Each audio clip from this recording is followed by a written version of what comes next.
আর Olympic YouTube চ্যানেলে কৃষ্ণলীলার ধারাবাহিক পর্বে আপনাকে স্বাগত জানাই। আজকের পর্ব শ্রীকৃষ্ণের গুরু পুত্রকে উদ্ধার, পর্ব 2। চ্যানেলে যারা নতুন তাদের অনুরোধ জানাবো চ্যানেলটি সাবস্ক্রাইব করে শ্রীকৃষ্ণলীলার ধারাবাহিক পর্বগুলি শ্রবণ করুন। আসুন আজকের পর্ব শুরু করি। শ্রীকৃষ্ণ এবং শ্রী বলরাম মথুরায় উপস্থিত থাকায় নন্দ মহারাজ এবং মা যশোদাও সেখানে ছিলেন। কিন্তু কিছুকাল পরে তারা বৃন্দাবনে যেতে চান। শ্রীকৃষ্ণ এবং শ্রী বলরাম পিতা নন্দ এবং যশোদার কাছে গিয়ে অত্যন্ত আবেগ ভরে সস্নেহে তাদের প্রগাঢ়ভাবে আলিঙ্গন করলেন এবং বলতে লাগলেন, হে পিতা, হে মাতা, বসুদেব এবং দেবকীর সন্তান রূপে জন্মগ্রহণ করলেও প্রকৃতপক্ষে তোমারই আমাদের পিতা এবং মাতা তোমরাই। কেননা আমাদের জন্ম এবং শৈশব থেকেই অত্যন্ত প্রীতি এবং স্নেহ ভালোবাসা দিয়ে তোমরা আমাদের গড়ে তুলেছ। আমাদের প্রতি তোমাদের যে প্রীতি এবং ভালোবাসা তা তুলনাহীন। কোনো পিতা মাতাই তার সন্তানকে এমনভাবে ভালোবাসতে পারেন না। তোমরাই আমাদের প্রকৃত পিতা এবং মাতা। কেননা যখন লালন পালন করে গড়ে তুলেছিলেন, কোনো কারণে আমরা পিতা এবং মাতার কাছ থেকে বিচ্ছিন্ন হই এবং তোমরাই আমাদের তখন রক্ষা করেছিলে। হে স্নেহময় পিতা, হে স্নেহময়ী মাতা, জানি এই জায়গা ছেড়ে বৃন্দাবনে ফিরে গিয়ে আমাদের বিরোহী তোমরা অত্যন্ত কাতর হবে, কিন্তু তোমরা নিশ্চিত থাকতে পারো যে আমাদের পিতা মাতা বসুদেব এবং দেবকী, আমাদের পিতামহ, অন্যান্য আত্মীয় স্বজন এবং পরিবারবর্গকে সন্তুষ্ট করে আমরা বৃন্দাবনে ফিরে আসব। এইভাবে মধুর বাক্য এবং নানা বস্ত্র, অলঙ্কার, বাসনপত্র ইত্যাদি উপহার প্রদান করে শ্রীকৃষ্ণ ও বলরাম নন্দ যশোদাকে তুষ্ট করলেন। সঙ্গে সঙ্গে সমগ্র বৃন্দাবন থেকে আগত তাদের সখা এবং প্রতিবেশীদেরও যথাসম্ভব তুষ্ট করলেন। শ্রীকৃষ্ণ এবং শ্রী বলরামের প্রতি গভীর অপুত্র স্নেহবশত নন্দ মহারাজ বাষ্পাকুল নেত্রে তাদের প্রগাঢ় আলিঙ্গন করে গোপদের সঙ্গে নিয়ে বৃন্দাবনের উদ্দেশ্যে যাত্রা করলেন। এরপর বসুদেব তার সন্তানদের মানব সমাজের উচ্চতর বর্ণের জন্য একান্ত প্রয়োজনীয় উপনয়ন সংস্কার দ্বারা দ্বিজত্ব প্রদান করলেন। বসুদেব শাস্ত্রজ্ঞ ব্রাহ্মণ ও গুরুজনকে আমন্ত্রণ করে যথাবিধি শ্রীকৃষ্ণ ও শ্রী বলরামের উপনয়ন সংস্কার উৎসব সম্পন্ন করেন। এই উৎসবে বসুদেব নানা রেশম এবং স্বর্ণ অলঙ্কারে ভূষিত গাভী এবং বিভিন্ন অলঙ্কার ব্রাহ্মণদের দান করেন। পূর্বে শ্রীকৃষ্ণ এবং শ্রী বলরামের জন্মের সময় বসুদেব ব্রাহ্মণদের গাভী দান করতে চেয়েছিলেন, কিন্তু কংসের হাতে বন্দী হওয়ায় তখন তিনি মনে মনে সেই কাজ সম্পন্ন করেছিলেন। এখন কংসের মৃত্যু হলে ব্রাহ্মণদের গাভী দান করা কার্যত সম্ভব হল। যথাবিধি উপনয়ন সংস্কার হলে শ্রীকৃষ্ণ এবং বলরাম গায়ত্রী মন্ত্র উচ্চারণ করলেন।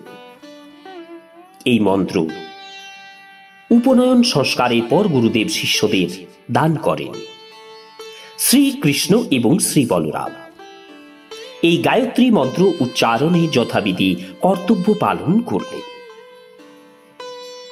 মন্ত্র উচ্চারণকারীর বিশেষ নিয়ম ও ব্রত অবশ্যই পালনীয়।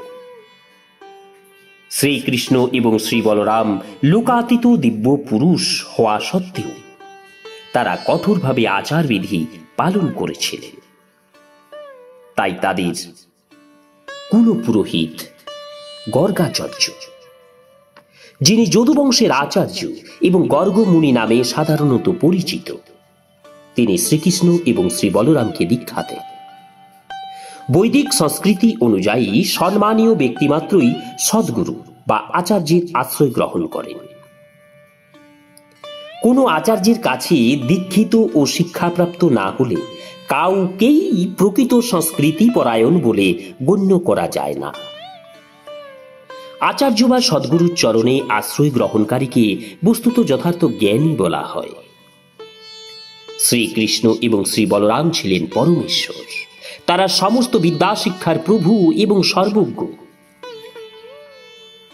সদ্গুরুর চরণাশ্রয়ে কোনো প্রয়োজন তাদের ছিল না, তবুও জনসাধারণের শিক্ষার নিমিত্ত দিব্যজ্ঞান লাভ করে উন্নত জীবন লাভের জন্য তারাও সদ্গুরু বা আচার্যের চরণাশ্রয় গ্রহণ করেছিলেন।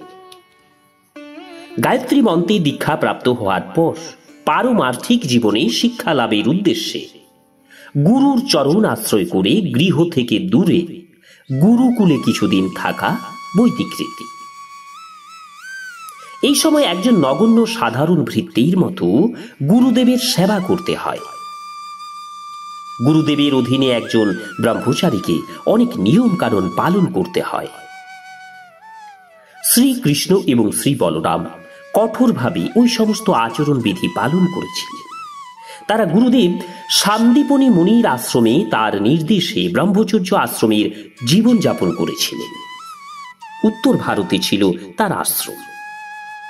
বৈদিক শাস্ত্র অনুযায়ী ভগবান সমান জ্ঞান করে গুরুদেবকে পরমেশ্বরের মতো সম্মান এবং পূজা করা উচিত। গভীর ভক্তি এবং শ্রদ্ধা সহকারে ওই সমস্ত নিয়ম ঠিকভাবে পালন করে শ্রীকৃষ্ণ ও শ্রী বলরাম কঠোর ব্রহ্মচর্য পালন করেছিলেন এবং এইভাবে তাদের বৈদিক জ্ঞান প্রদাতা গুরুদেবকে তারা সন্তুষ্টও করেছিলেন। অত্যন্ত সন্তুষ্ট হয়ে গুরুদেব সান্দীপনী মুনি শ্রীকৃষ্ণ এবং শ্রী বলরামকে সমস্ত বেদ এবং উপনিষদ আদি বেদাঙ্গের সমস্ত তত্ত্ব ও রহস্য বিশ্লেষণ করে বুঝিয়ে দিয়েছিলেন। ক্ষত্রিয় হওয়ায় শ্রীকৃষ্ণ এবং বলরামকে বিশেষভাবে গণিত, রাজনীতি এবং সামরিক শিক্ষা প্রদান করা হয়েছিল। সন্দীপনী মুনি সম, দম, দণ্ড, ভেদ, রাজ্য শাসন এবং মৈত্রী আদি ষড় রাজনীতির সমস্তই শ্রীকৃষ্ণ এবং শ্রী বলরামকে শিক্ষা দিয়েছিলেন। নদীর জলের উৎস হচ্ছে সাগর। সাগরের জল বাষ্পীভূত হয়ে মেঘের সৃষ্টি হয়। ধরাতলে সেই জল বৃষ্টিরূপে পতিত হয়ে নদীর মাধ্যমে পড়ে সাগরে ফিরে যায়। সেই রকম সমস্ত জ্ঞানের উৎস হচ্ছে পরমেশ্বর ভগবান শ্রীকৃষ্ণ ও শ্রী বলরাম। কিন্তু মনুষ্য সমাজে তারা বাল্যলীলা প্রকাশ করেছেন, কেননা তারা সকলকে শিক্ষা দিচ্ছেন কিভাবে বৈধ উৎস থেকে প্রকৃত জ্ঞান আহরণ করতে হয়। এই কারণেই তারা গুরুদেবের কাছ থেকে জ্ঞান আহরণ করতে স্বীকৃত হন।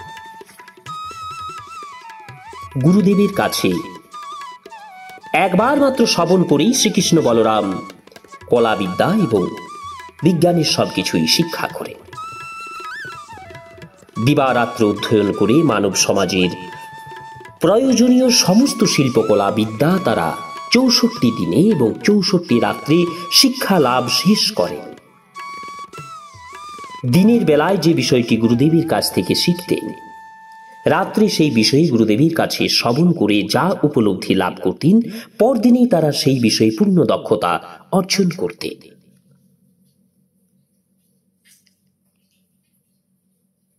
প্রথমেই শ্রীকৃষ্ণ এবং শ্রী বলরাম গান গাওয়া, গীত রচনা করা এবং গানের বিভিন্ন সুরের সঙ্গে পরিচিত হয়েছিলেন। অনুকূল এবং প্রতিকূল বিভিন্ন সুরে গান গাইতে এবং বিভিন্ন বাদ্যযন্ত্র সহকারে ঐকতান সৃষ্টি করতেও তারা শিক্ষা করেছিলেন।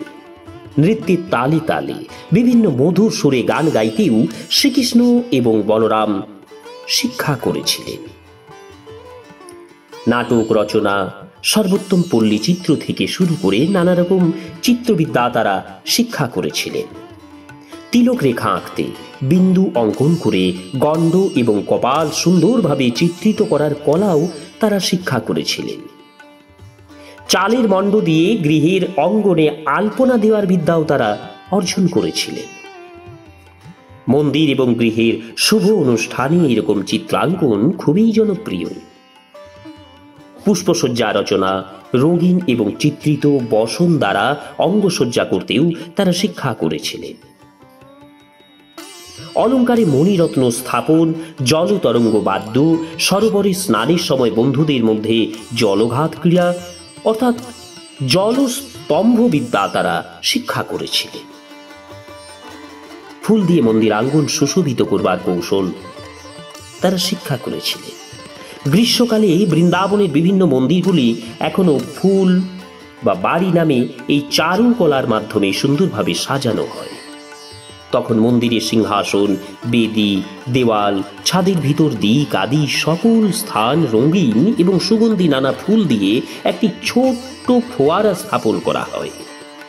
এইভাবে প্রচুর ফুল দিয়ে সুশোভিত মন্দিরে গ্রীষ্মের তাপে ক্লান্ত দর্শনার্থী জনগণের অবসাদ দূর করে তাদের তৃপ্তি দান করে। নমস্কার, আজকের পর্ব এখানেই শেষ করছি। আগামী পর্ব শ্রীকৃষ্ণের গুরুপুত্রকে উদ্ধার পর্ব 3 নিয়ে আসবো। চ্যানেল যারা নতুন তাদের অনুরোধ জানাবো চ্যানেলটি সাবস্ক্রাইব করে কৃষ্ণলীলার ধারাবাহিক পর্বগুলি শ্রবণ করুন। রাধে রাধে, হরে কৃষ্ণ।